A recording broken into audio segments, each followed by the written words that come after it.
7 News tracking a news alert after a plane crashes moments before landing in Erie. 5 people on board killed, including 3 children and a prominent real estate attorney. Jennifer Kovaleski tracking this story from the scene all day long and has the new developments tonight, including the identity of that pilot.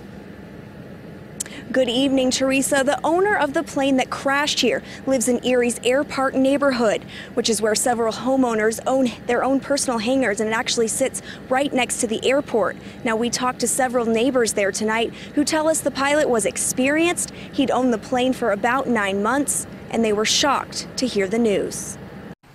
This is just unbelievable. Scott DeLuise still can't believe what happened in his own backyard. It's scary. A pilot himself, he lives in Erie's Air Park neighborhood and only a few doors down from Oliver Franscana, who owns the company the plane is registered to. This guy was a wonderful man and a accomplished pilot, and this is a tragic event. Neighbors confirming Oliver, his girlfriend, her 3 children, and their dog were on board the 6-passenger plane. NTSB investigators say all 5 were killed in the crash. And when DeLuise got the news, it couldn't be Oliver. He had become a very accomplished pilot in his airplane, and I was very surprised that this happened.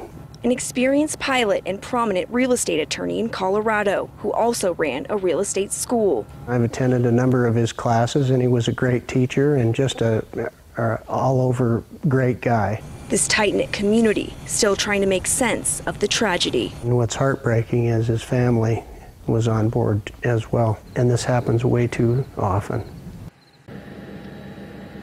Now, NTSB records show that there were 3 crashes at this airport in 2013, 2 in 2012. Now, the last fatality was in May of 2011. Reporting live in Erie, Jennifer Kovaleski, 7 News. Thanks, Jen. Now, witnesses taking these photos after they saw that plane go down, both hearing the crash, knowing something went very wrong. Really low, and then you got this stuttering, like the engine's cut out. There was no smoke, there wasn't an explosion, there was no fire. It was, in fact, it was just eerily quiet. They tell us they also tried to help, but the victims were too severely injured. Of the 5 killed, 2 were taken to the hospital, but could not be saved.